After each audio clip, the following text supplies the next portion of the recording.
Célébrité, c'est souvent un statut qu'on obtient après beaucoup de travail et donc énormément de temps. Mais certaines personnes ont, dès leur enfance, un talent exceptionnel.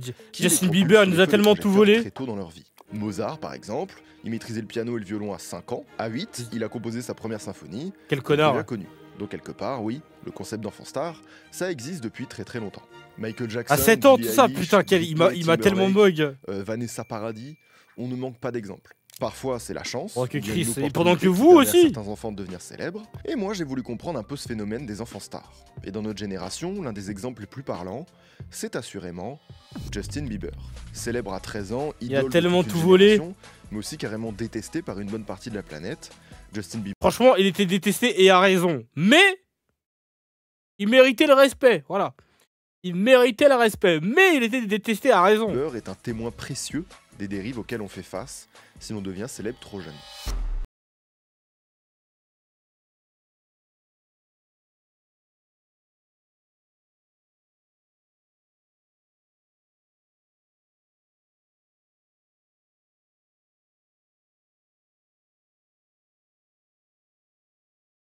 Il y a sûrement une meuf, elle regarde la vidéo, elle a oublié qu'elle était là en train de l'attendre et tout, elle se voit, elle dit ah là là.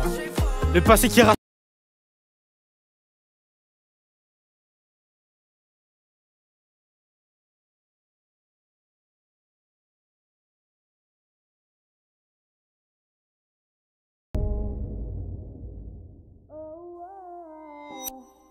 Avant que cette vidéo ne commence, sachez qu'elle est sponsorisée par NordVPN. NordVPN, Oui, c'est un après. service qui a pour Justin Drew Bieber, né le 1er mars 1994 à London. C'est avec de Londres. Il est au Canada après. Moi aussi, ça m'a fait bizarre. La ville s'appelle Londres en anglais, mais il est bel et bien né au Canada, dans la province de l'Ontario. Peu de temps après sa naissance, ses parents, Jeremy Bieber et Patty Mallette, se séparent. Sa mère toujours comme ça, hein. élevé Justin toute seule, et elle enchaîne les tafs administratifs qui sont plutôt mal payés, mais avec l'aide de ses parents, elle s'en sort. Et même si la famille n'a pas beaucoup d'argent, il a vraiment mis la famille à l'abri, hein. Plutôt heureuse. Beaucoup de sport, alors forcément le mec fait du hockey, il est canadien quand même. Et aussi c'est un beau gosse dès le départ. Tout seul plusieurs instruments comme dégoûté, le piano, la batterie et la trompette. Et c'est tout naturellement qu'il se met à chanter. Comment ne pas détester ce mec déjà, franchement.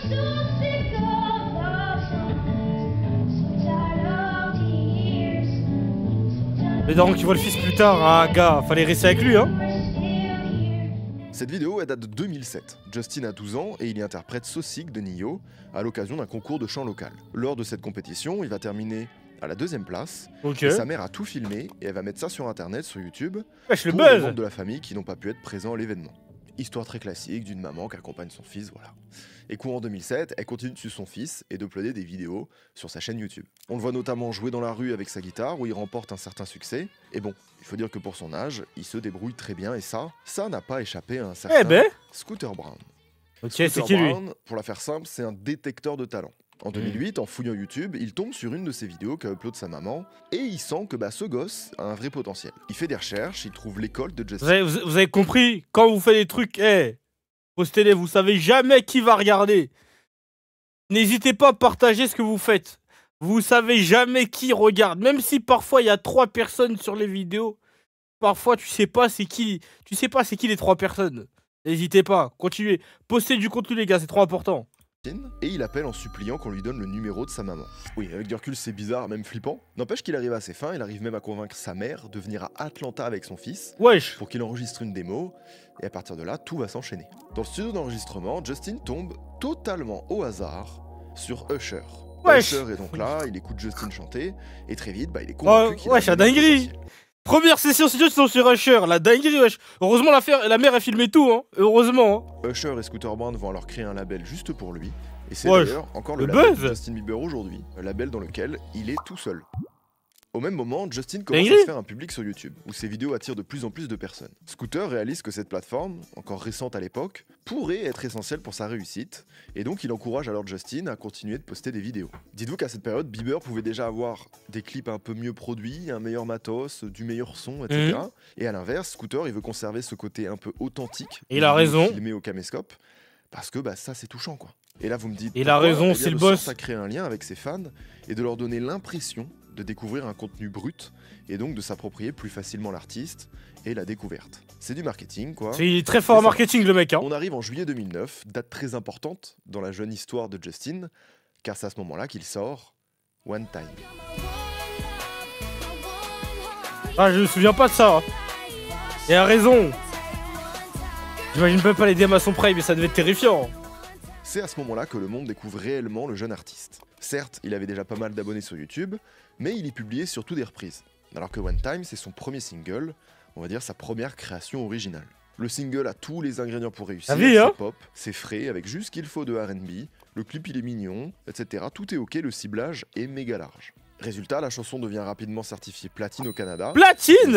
Respect! Et en novembre, Justin Bieber va sortir son premier EP qui s'appelle My World, composé de 7 titres. Putain, la coupe d'enculé, il avait rien laissé au noir. Ah là là là là là là. Qu'est-ce qu'il a rien laissé au noir? Ah, ah non, être noir à cette époque-là, hein. Quand il y avait ce petit... Ah là là. En fait, il a rien laissé aux garçons tout court, j'ai envie de te dire. C'est même pas que les noirs, c'est les garçons. Il a tout pris à tout le monde, les gars. Il a tout pris à tout le monde. Ah là là, ah, ça parlait que de lui. Ah, j'en avais marre, hein, putain. Parce qu'il faut savoir qu'à cette époque-là, j'avais déménagé, j'étais plus dans le 9-3. Ça veut dire, autour de moi, il n'y avait plus les Renois et les Rebeux qui, vas-y, elles s'en battaient les couilles de Justin Bieber. Et avec les blanches et tout. Ah, c'est pas facile, les gars. C'est pas facile, les gars.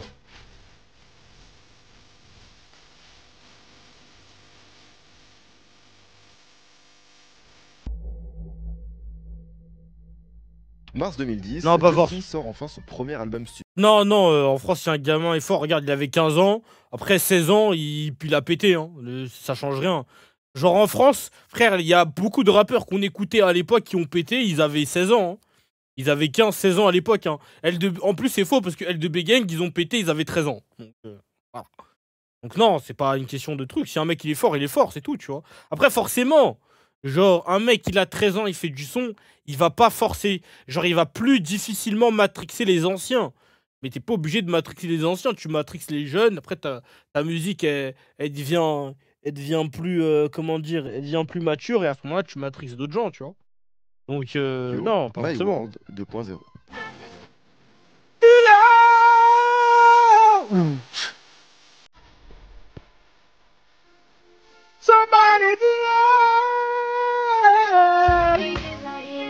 Ça, c'est du son, ça.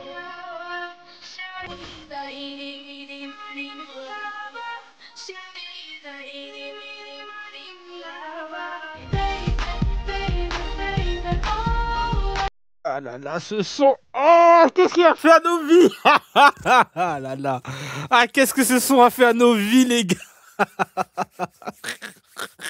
I win, item. What you say? Ah là là, fallait tellement être blanc à cette époque-là.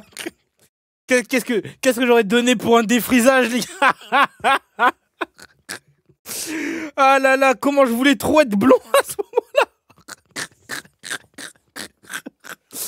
Ah non les gars, il y a des petits jeunes, ils l'ont pas vécu cette époque-là. Hein. Il fallait le vivre pour le croire, les gars. Fallait vraiment le vivre pour le croire, les gars. Ah, il a tout pris à tout le monde, il a rien laissé. Oh là là. Et le pire, c'est que, en plus, là, c'est la période où il est clos. Mais les gars, la période où, en plus, il est dans sa black era, quand il cherche à devenir noir un peu. Je sais pas si vous captez. Il n'y avait plus rien sur le marché, plus rien, nada. Vas-y, tiens, il a tout pris. Les noirs, les blanches, les asiates, tout. Tiens, prends. Direct au Billboard 200 américain, avec plus de 280 000. D'ailleurs, le son avec Nicki Minaj est exceptionnel. Hein. Quand il débarque pour sa première tournée en juin 2010, Justin Bieber est officiellement une star. D'ailleurs, la trend TikTok, c'est respect. Ce qui est intéressant, c'est qu'il est déjà presque plus qu'une star. Que ce soit en concert ou dans la rue, il est constamment assailli par ses fans, qui sont appelés les Beliebers. Mais c'est surtout en ligne que sa cote de popularité est plus impressionnante. Dites-vous que cette année-là, il est officiellement la personnalité la plus googlisée au monde. C'est ça. Internet n'a jamais connu un phénomène de cette ampleur, et en plus, c'est l'un des premiers artistes à avoir vraiment grandi avec les réseaux sociaux. Et donc, avec la sortie de My World 2.0, il dépasse les 24 millions de followers sur Twitter. C'est dingue, ce qui est une anomalie pour l'époque. Hein. Pourquoi est-ce qu'il a un tel succès? C'est peut-être injuste. Surtout que Twitter, ça avait pas de buzz à l'époque. Il était vu comme trop parfait. Genre il avait tout pour lui, et il cochait tous les critères de l'époque pour être un phénomène. C'est ça le bâtard. C'est indéniable, sa musique est accessible au grand public, il est jeune donc avec une carrière prometteuse, marketingement il coche aussi tous les critères de beauté de l'époque, il est à l'aise avec la célébrité, il est proche de ses fans, il est entouré des meilleurs, businessment, musicalement, tous ces éléments font de lui très rapidement une icône pour toute une génération parce qu'il est le fruit de son époque à tous les niveaux. Et au-delà du fait qu'au début des années... Ah les gars, normalisons le fait de hate une personne quand elle est trop parfaite. Faut arrêter de dire ouais, Nani, pourquoi? Puisqu'il est parfait, il m'énerve. Voilà. Voilà. On a le droit. On a le droit. Regarde dans NBA, Jason, je crois que c'est Tatum, il est détesté parce qu'il est trop parfait. Quand un mec, voilà, ça donne envie.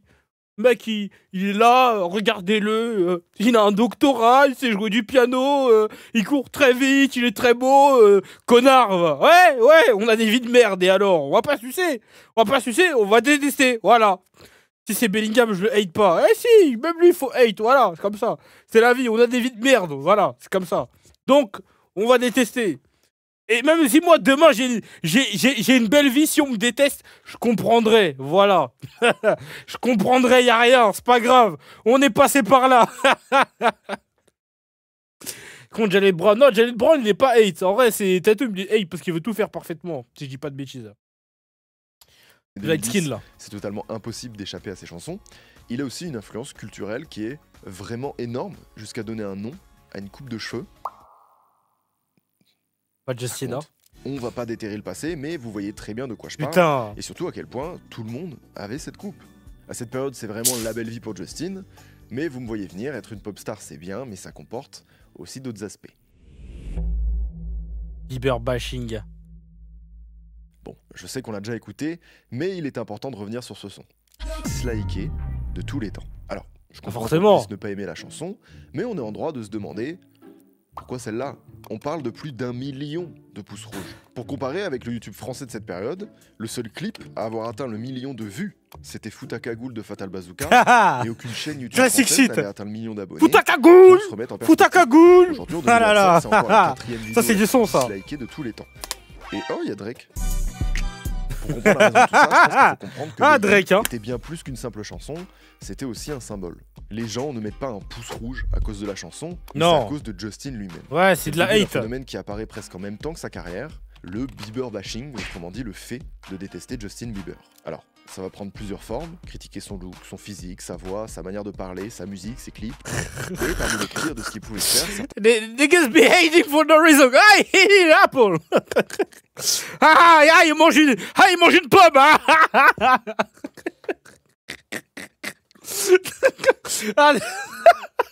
Que des faces comme ça en mode regardez comment il chante là.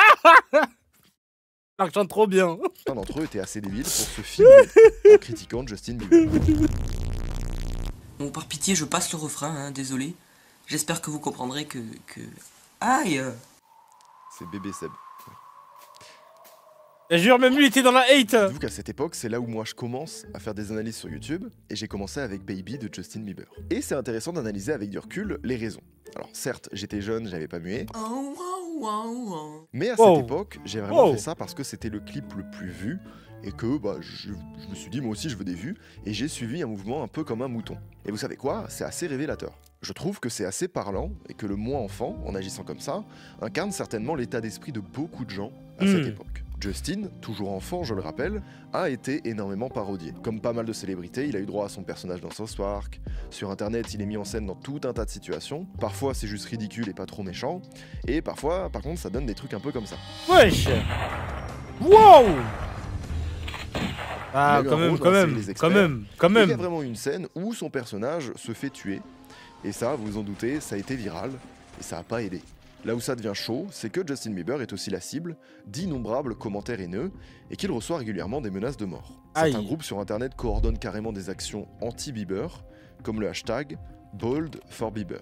Pour vous donner un peu de contexte, en 2012, le forum 4chan a falsifié de nombreux tweets pour faire croire que le chanteur était atteint d'une leucémie. Le groupe était allé jusqu'à encourager ses fans à se raser la tête pour montrer leur soutien. Il y avait même de fausses analyses sanguines qui tournaient, etc. Ils ont vraiment poussé le truc. Mais la chose qu'on oublie un peu trop facilement, c'est que la cible de tout ça, c'est un ado de 16 ans. Et à l'époque, je me souviens vaguement que détester Justin Bieber, c'était presque cool, comme un truc à la mode. Et du coup, pour pas te faire bully en retour, bêtement, tu suis cette mode et il y a un effet de groupe, tu vois. Mais aujourd'hui, je me demande comment on arrive à un tel degré de haine envers un être humain et qu'est-ce qui déplaît à autant de gens chez Justin Bieber. Et on peut imaginer plusieurs explications. D'abord, le mec est tellement célèbre que la planète entière sait qui il est. Donc il va forcément être clivant pour certains, et même si ce n'est qu'un petit pourcentage, ça représente quand même un énorme volume de personnes. Surtout qu'à ce stade de sa carrière, Justin Bieber est encore très jeune, et honnêtement, il fait pas de vagues. Ses chansons sont lisses, ses clips sont Peggy 7, sa coupe de cheveux est parfaite, bref, c'est juste l'enfant que tes parents rêvent d'avoir à ta place. Après, il y a l'argument musical. Beaucoup pensent que ces chansons sont uniquement produites dans un but commercial, sans réelle plus-value artistique, et que lui-même n'est qu'un produit façonné pour plaire à un public préadolescent. Et puis, quand t'as du succès grand public, on entend ta musique tout le temps, partout. Tu ne peux pas échapper à sa réussite, et ça peut en énerver certains, c'est un pattern très connu. Pour des gens, détester Justin Bieber, est-ce que c'était pas aussi un moyen de se distinguer d'un groupe ? Est-ce que certains le détestaient pas pour ce qu'il représente? Ou alors est-ce qu'ils aimaient juste pas sa musique? Alors c'est sûrement un mélange de tout ça. Il y a un peu de snobisme, comme par exemple un mec qui fait du jazz qui mépriserait le rap, ou bien un mec qui aime la musique pop et qui va dire que la musique classique c'est pour les bourges. C'est débile. Les humains, on a tendance trop souvent à essayer de se définir en s'opposant à quelque chose. Alors que, bon, tout a le mérite d'exister selon moi, et des avis catastrophiques. Alors qu'avec du recul, les sons de Justin Bieber c'est des bangers. Hein. Du mépris de classe par exemple, certaines personnes vont rejeter le rap pour des raisons superficielles. Mariah Carey doit subir ça. Mariah Carey, ce serait normal. Mais bon. Mais au fond, en ça fait, cache tout. En fait, le problème, c'est que vas-y, en vrai, faut juste respecter. Des préjugés qui sont liés à l'origine sociale, culturelle, de genre musical, tu vois. On connaît tous quelqu'un qui peut considérer le classique ou le rock comme « oui, ça, c'est de la vraie musique ». On pourrait parler aussi de ceux qui vont mépriser l'électro sous prétexte que ce style n'utilise pas de vrais instruments. Et ce genre de raisonnement, ça cache souvent une vision pseudo-élitiste ou bien un mépris de classe plutôt qu'un véritable argument musical. Et ça peut paraître débile ce que je dis, mais ça existe partout. Vous avez juste à ouvrir Twitter. Voilà. Revenons-en à notre sujet, car détester Justin Bieber, c'est aussi et surtout détester ses fans. Car les fans de Bieber, ou du moins celles et ceux qu'on aperçoit dans les concerts, les sessions d'autographes, les commentaires YouTube, c'est un peu des stans, c'est-à-dire des fans passionnés, voire obsédés par l'artiste, mais aussi par sa vie. Ils s'organisent en communauté. Maintenant c'est la K-pop, mais vas-y, la K-pop, vas-y, elles sont un peu dans leur coin. Tu vois, on les entend pas autant. En fait, ça fait des stats de dingue, mais ils sont un peu dans leur coin, les K-pop stans, t'as vu? Ça veut dire tranquille. Genre, vas-y, en vrai, tu tombes pas. Genre, par rapport à la popularité de la K-pop, tu les entends pas trop parler en vrai. Ça veut dire ça va. Tu vois. Mais elles sont toutes aussi folles. Hein. Les Beliebers. Et c'est vrai que ça peut paraître un peu flippant d'être aussi à fond sur un artiste.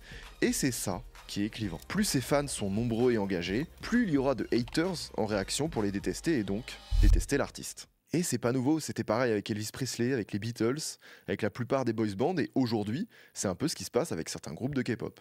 Donc, rien de nouveau. Et enfin, il y a une autre théorie derrière tout ça, c'est que ça serait aussi une réaction misogyne.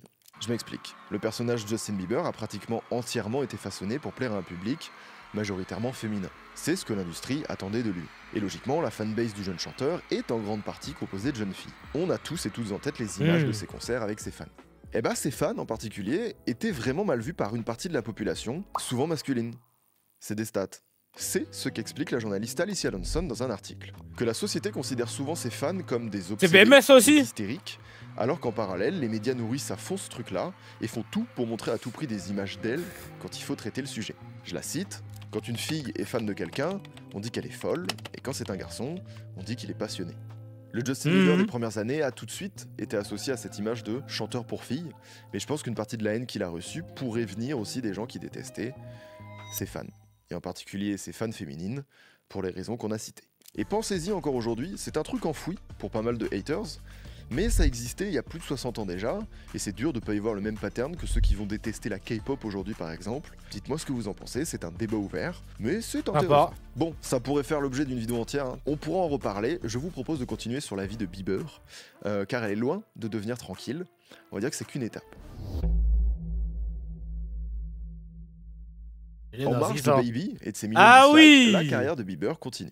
En novembre 2011, il sort son deuxième album studio, Under the Mistake, qui signifie sous le... Le truc avec la relation avec Selena Gomez, ça a duré tellement longtemps, leur truc.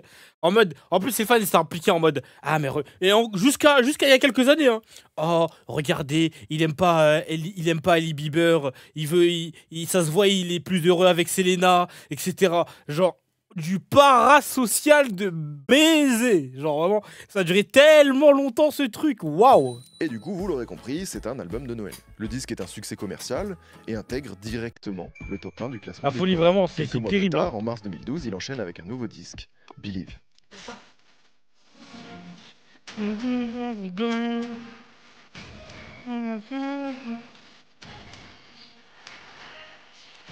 Moi, je veux qu'on passe à la phase où il veut devenir noir, là. Même ça le vannait en boucle. Ça disait, ouais, il veut devenir noir et tout. Ah.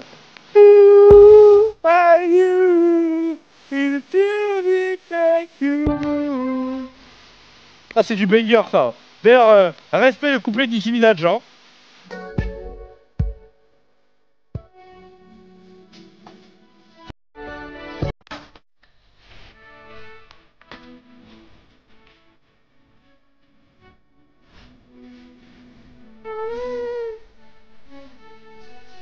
Believe, croire en nos rêves. Believe, croire en nos rêves. Il vient d'avoir 18 ans, mais sa voix a déjà beaucoup évolué depuis Baby. Musicalement, on est toujours sur une sonorité très pop R&B, mais on s'éloigne des instrus édulcorés de My World. Niveau texte, ça bouge aussi. On dit adieu aux soirées bowling, aux verres de grenadine et à l'ambiance d'Historado en colo.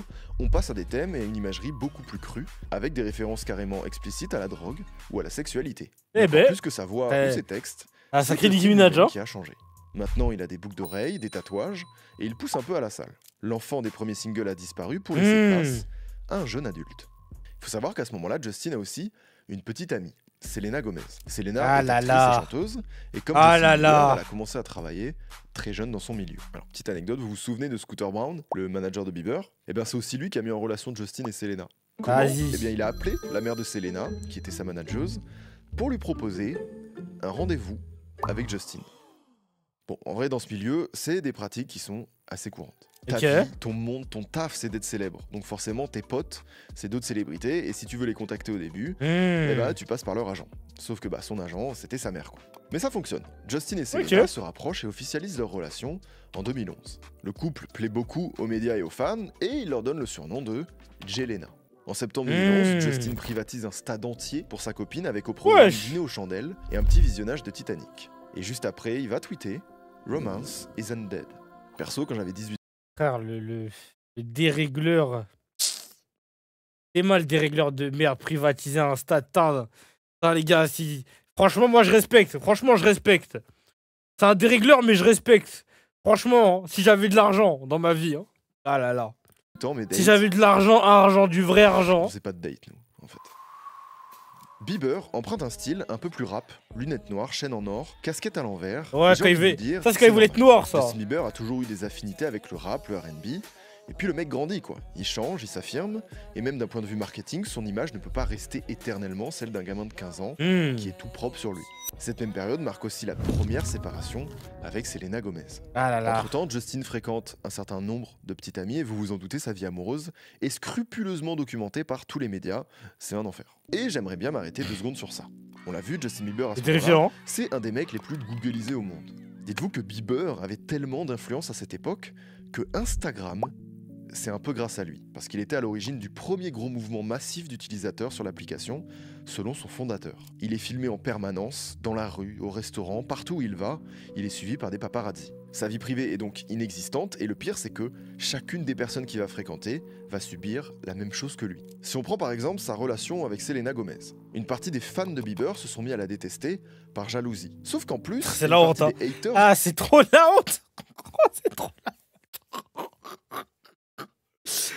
Ah, c'est trop la honte. Est-ce qu'il va mettre le moment où ça l'a attrapé dans le ghetto? Quand ça l'a attrapé dans le ghetto, ça l'a forcé à chanter. Après, il a fait des pompes.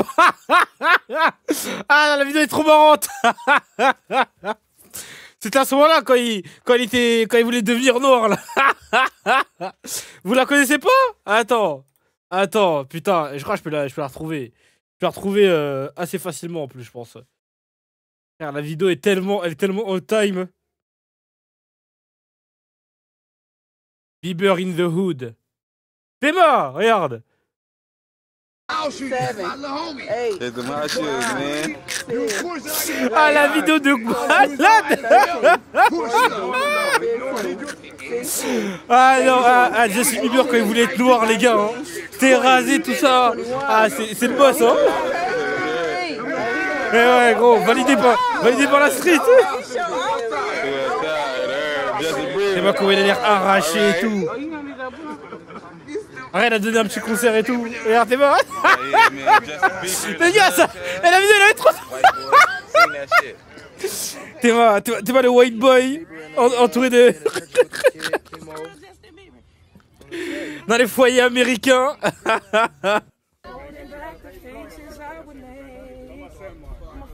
Non, la vidéo est trop lunaire. La vidéo est tellement lunaire, les gars. Ah, respect. Franchement, respect, les gars. Non, ce blanc est trop marrant. Ce blanc, attends. Attends. Comment elle s'appelle déjà?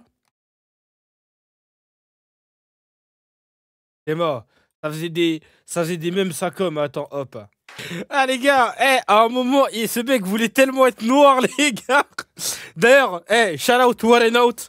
Gros, ça m'a beaucoup aidé dans mon apprentissage de l'anglais et c'était c'est une de mes émissions préférées. Voilà, ils sont très très drôles. Et bref. D'ailleurs, faudrait que je regarde, mais bon, c'est qu'en anglais, donc ceux qui comprennent l'anglais, je vous invite à les guetter. De Bieber se sont aussi mis à la détester parce que, justement, elle était proche de lui. Quand Bieber aura une nouvelle copine en 2018, ce sera exactement la même chose avec en plus les fans de Selena, qui vont se mettre eux aussi à leur tour à détester Hailey Baldwin. Et ainsi de suite.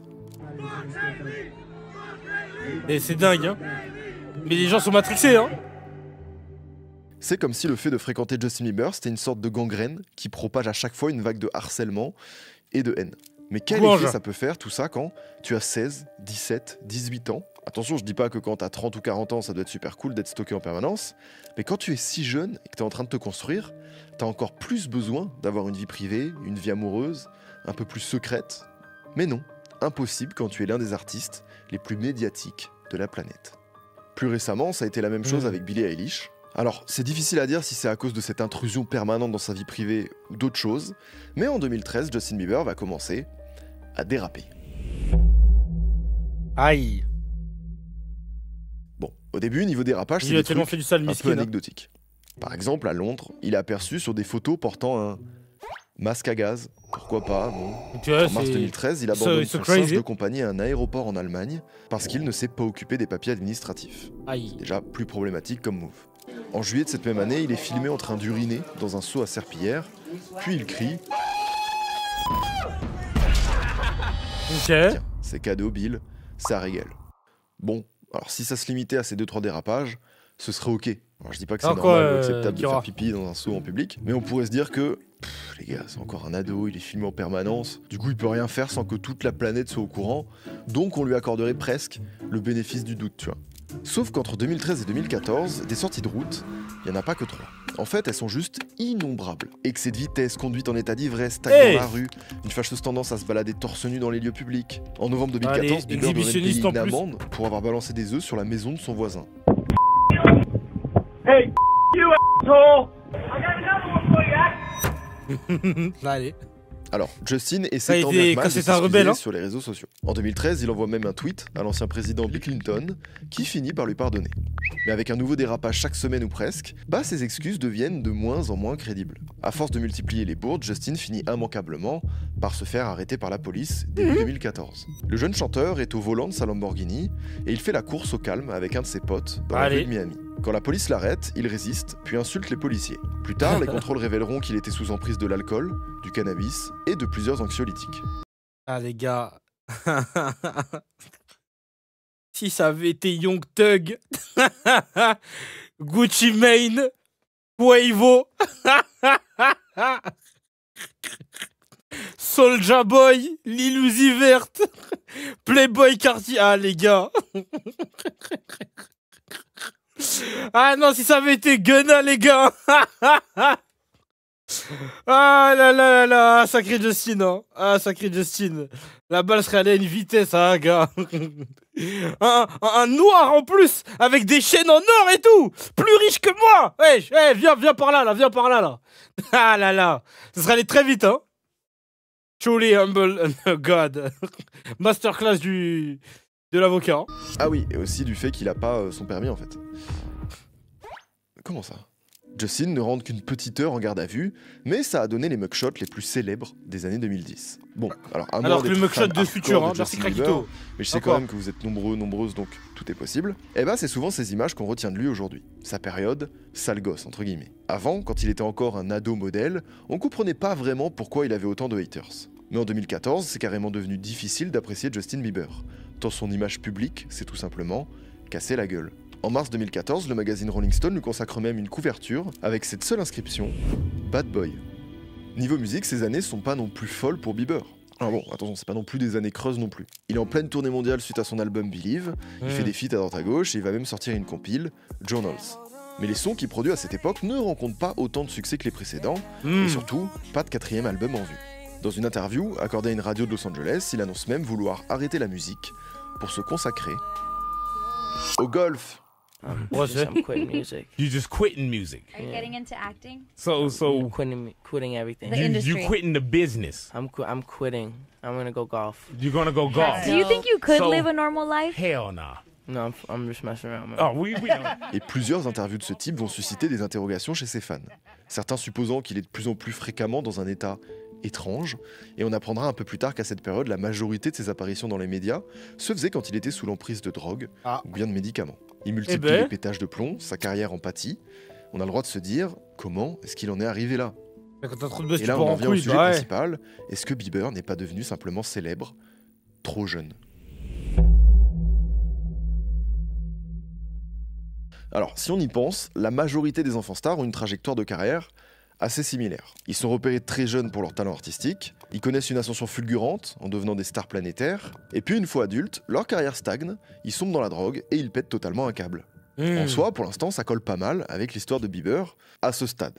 Un autre exemple qui nous vient en tête, c'est Britney Spears. Britney, c'est un peu la Justin Bieber de la fin des années 90. Après, devenue populaire à l'âge de 11 ans avec Disney, elle lance sa carrière de chanteuse à 17 avec le titre Baby One More Time et devient une véritable star de la pop. Mais durant les années 2000, très rapidement, Britney va collectionner des dérapages et son image publique en pâtit lourdement. Quelques années plus tard, en 2007, elle fait une dépression nerveuse, elle perd la garde de ses enfants et est placée sous tutelle de son père alors qu'elle n'a que 25 ans. Bon, c'est le résumé ultra rapide, mais j'ai sorti une vidéo sur Britney Spears, si jamais son histoire vous intéresse, n'hésitez pas. Mais ce qui est important à retenir, c'est que c'est une dégringolade, une sorte de descente aux enfers, après un début de carrière qui a fonctionné beaucoup chez quelqu'un de très jeune. Si on regarde du côté des acteurs, on retrouve des schémas similaires, comme par exemple le plus connu, je pense, à Macaulay Culkin. Après un début de carrière de fou, il a complètement stoppé le métier d'acteur à l'âge de 14 ans. Ensuite, il a été arrêté en possession de drogue, victime de rumeurs en tout genre, héroïne, crack, il avait plus que 6 mois à vivre, etc. Mais il n'a jamais eu de problème d'addiction ou quoi. Et les médias ont eu le mauvais rôle, ils cherchent juste des dramas et c'est pas nouveau. Mais parce qu'un enfant star, c'est plus vendeur. T'as sûrement envie de le voir grandir et évoluer plus qu'un adulte ou une personne âgée. Donc t'es plus facilement impliqué émotionnellement dans sa réussite ou bien dans ses échecs. Et il est là le vice. Parce que certes, les médias peuvent avoir un rôle destructeur dans des carrières d'enfants, mais il arrive que cela ne soit pas que de la rumeur.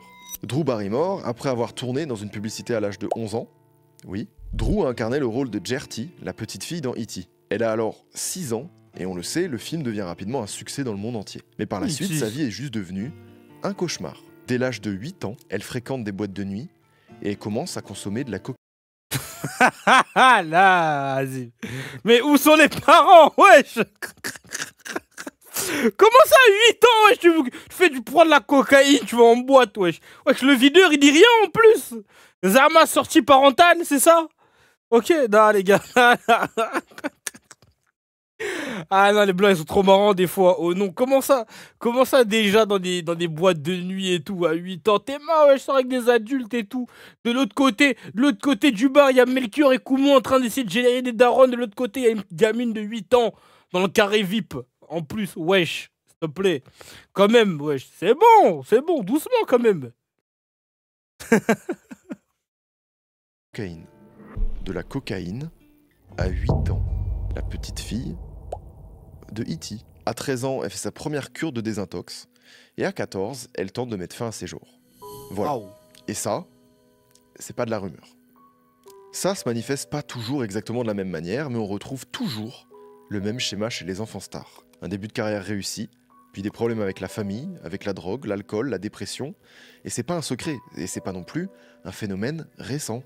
Du coup, pourquoi ce schéma semble-t-il se répéter à chaque fois chez les jeunes célébrités? Et pour répondre à cette question, on s'est beaucoup intéressé aux travaux d'Alyson Stoner. Alyson a elle-même été une enfant star. Alors oui, elle est moins connue qu'un Justin Bieber ou une Britney Spears, mais elle a joué plusieurs rôles dans des séries Disney et dans plusieurs films.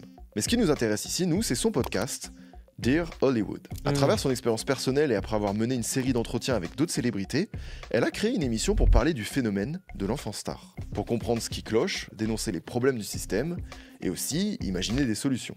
Et selon elle, il y a plusieurs causes à cette souffrance. D'abord, il y a la notion d'autonomie. Quand tu es célèbre, on s'occupe de toi en permanence. Et logiquement, ça n'aide pas du tout à devenir autonome. Quand on est enfant, on a besoin de faire des erreurs pour apprendre et grandir. Sauf que pour les enfants stars, c'est souvent les adultes qui prennent les décisions pour eux et ils font tout pour éviter les erreurs. Ça expliquerait beaucoup pourquoi plus tard les stars dérapent et prennent autant de mauvaises décisions. Parce que quelque part, même adulte, il reste toujours un peu des enfants.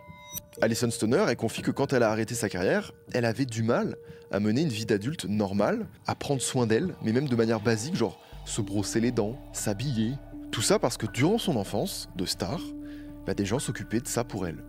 Ensuite, il y a le problème de l'adultification. Alors, ça se dit sûrement pas, mais en gros, c'est l'idée que même quand les célébrités sont très jeunes, l'industrie les pousse à jouer des rôles d'adultes, à s'habiller comme des adultes, parce qu'on leur donne des responsabilités d'adultes. À un âge bien en dessous de la moyenne, ils expérimentent des choses qui de base sont mauvaises, mais surtout qui sont souvent testées par des personnes bien plus âgées, comme l'alcool, le sexe, la drogue. Ils ont grandi trop vite et ils normalisent un schéma, comme si c'était ça, la vie.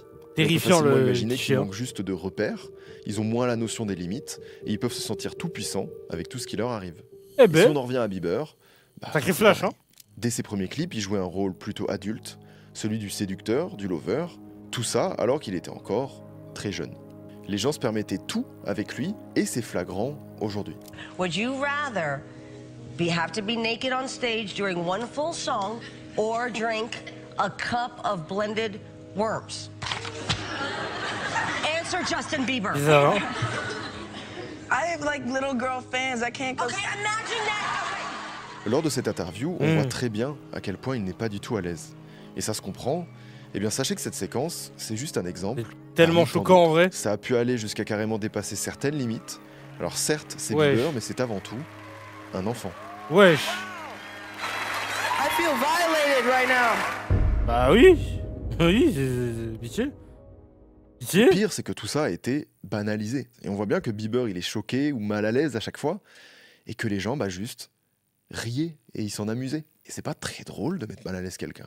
Et toute cette sexualisation normalisée, c'est clairement pas quelque chose de sain dans la vie d'un enfant. On a l'impression que les gens veulent juste le faire grandir plus vite, et au final, c'est exactement ce qui arrive.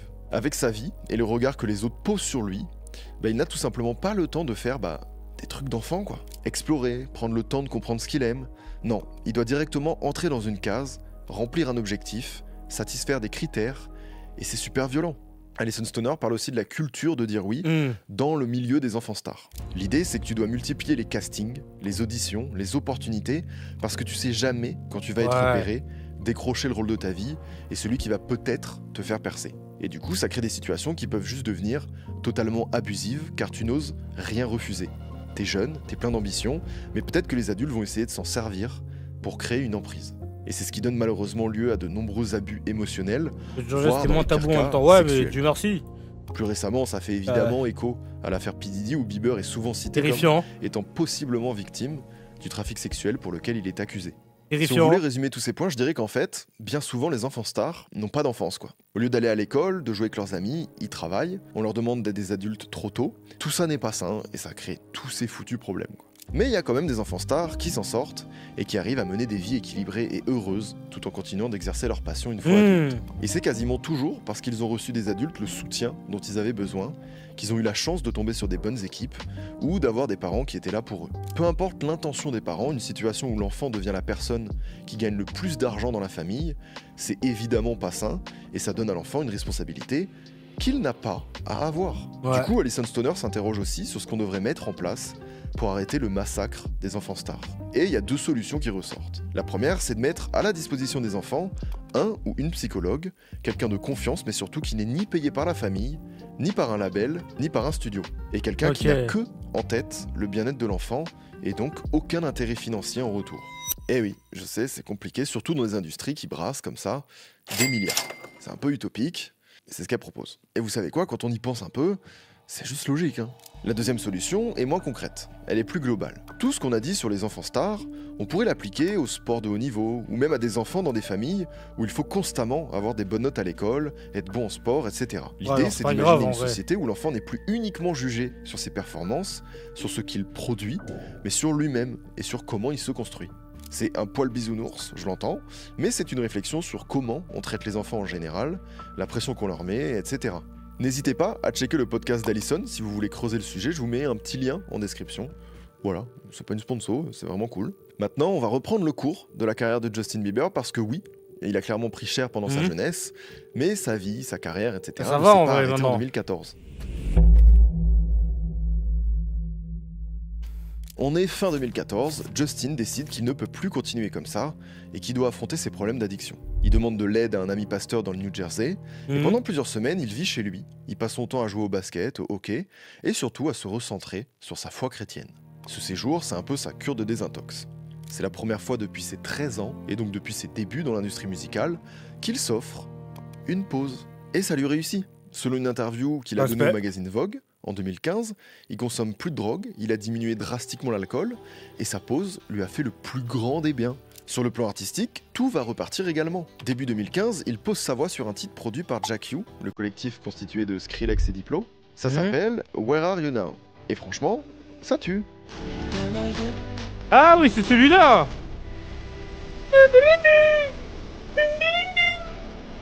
Now when I need you.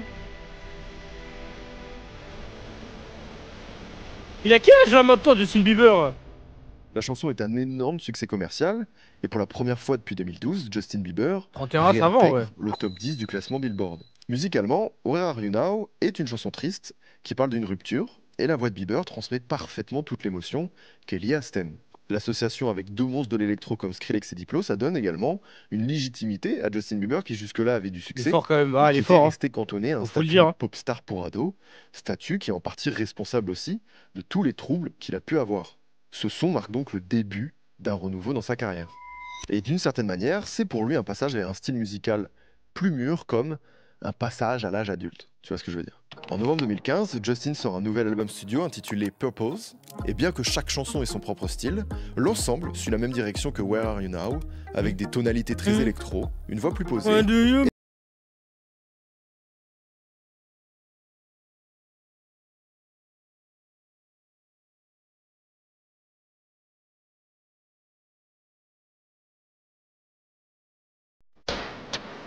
Ah sorry, hein, qu'est-ce qu'on a entendu, hein?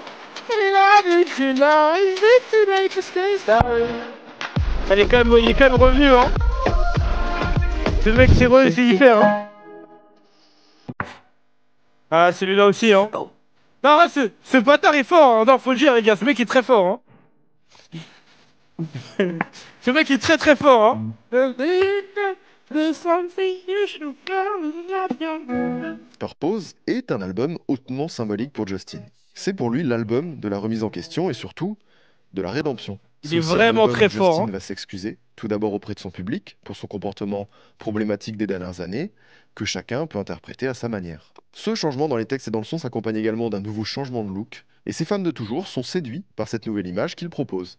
Mais surtout, les tonalités musicales qu'il explore lui donnent accès à un autre public, à des gens qui n'aimaient pas ses sons, qui méprisaient peut-être le Justin Bieber édulcoré des premières heures, et du coup, vraiment fonctionne très bien. Je préférais quand il se prenait pour un noir. Hein. Top 1 du Billboard 200, le single What Do You Mean devient le premier titre de Justin Bieber à atteindre ce top 1. Et on pourrait penser que tout ça, ce sont des moves commerciaux qui sont calculés, etc., une image soigneusement entretenue, que rien n'est laissé au hasard.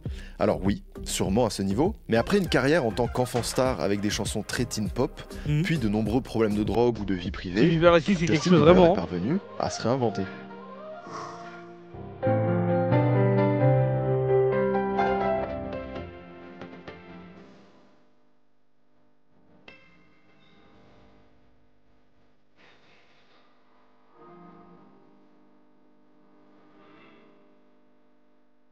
Niveau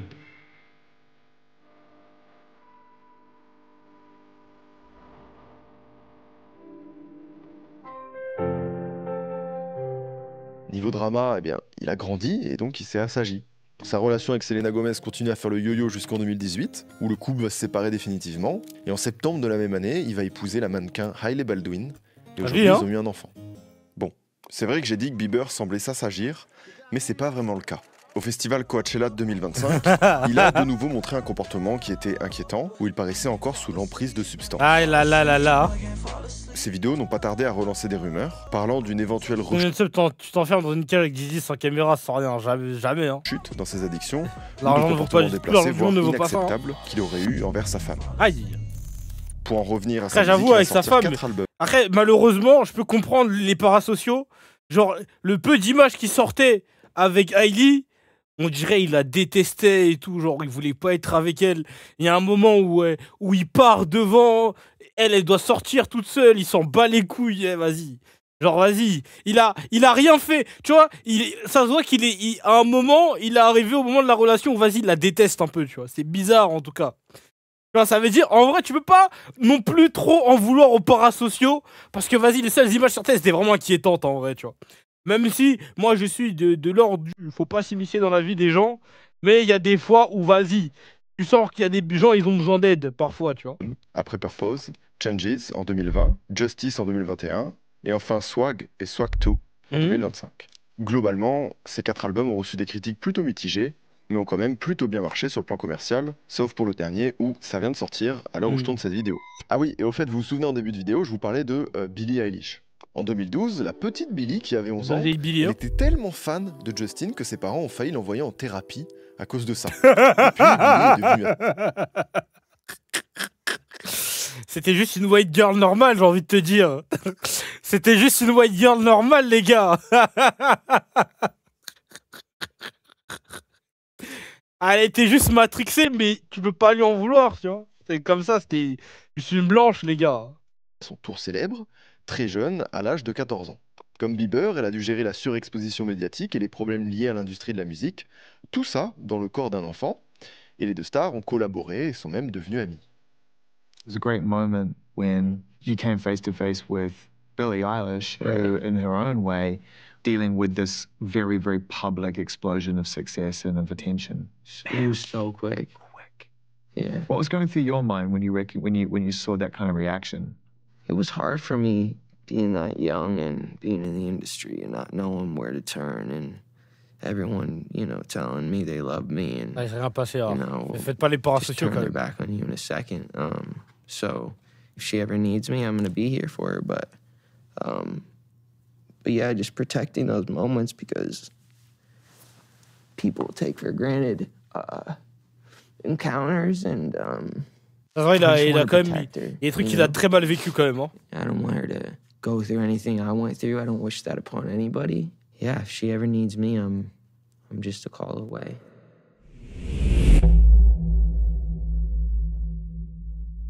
La carrière de Justin Bieber est un exemple typique de ce que vivent les enfants stars. Ces célébrités qui percent jeunes, trop jeunes, et qui se brûlent les ailes. Ils font face à une industrie sans pitié, à des pressions parentales, à un traitement médiatique horrible, à des paparazzis. Didi qui se lèche les lèvres. À des haters à un âge où ces problèmes ne devraient pas exister dans la vie d'un enfant. Ok, la célébrité, ça a des avantages, des inconvénients. Le harcèlement, le jugement permanent du physique ou la moindre parcelle de vie privée.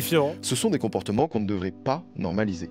Et pour le coup, Justin Bieber, il en a vraiment pris plein la gueule.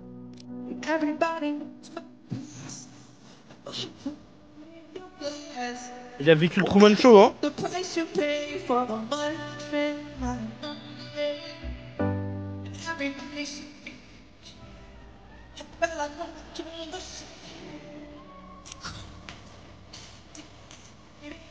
Justin Bieber a su faire preuve de résilience et à se réinventer, autant sur le plan artistique que personnel. Mais il reste avant tout un enfant star qui a eu beaucoup de chance. Et les vidéos et les rumeurs sorties dernièrement rappellent que rien n'est jamais acquis et qu'il pourrait à tout moment retomber dans un comportement problématique, que ce soit pour lui ou pour son entourage.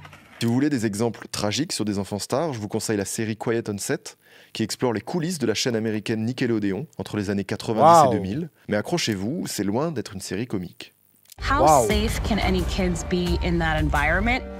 There would be even bigger problems down the line with actual pedophiles on set. These are 3 predators who worked at Nickelodeon. All in a short amount of time. En tout cas, j'espère que tous ces traitements envers les enfants stars vont évoluer, que le regard du public sur eux aussi, qu'on arrivera à avoir une vision moins binaire que de haïr ou idolâtrer, et qu'à l'avenir, on prendra plus en considération leurs témoignages. En tout cas, la vie hyper médiatisée de Justin Bieber pose les bases de nombreuses réflexions, et c'est pour ça que je trouvais ça intéressant d'en parler aujourd'hui. Voilà, ça change un peu, je trouvais ça cool, je trouvais le sujet trop intéressant. Merci à tous d'avoir suivi cette vidéo jusqu'ici. N'hésitez pas à me dire ce que vous en pensez, le but étant de pousser nos réflexions sur l'industrie, nos rapports aux artistes, etc. Voilà, en tout cas j'espère que ça vous a plu, ça m'a plu de la faire. Moi je vous remercie. Merci une dernière fois au sponsor de cette vidéo. Pour rappel, il y a un petit lien en description. Abonnez-vous, laissez un petit j'aime. Merci Seb, merci. Belle vidéo. Bien évidemment, on like, on s'abonne, comme d'hab, vous savez déjà de toute façon. Putain, eh ben...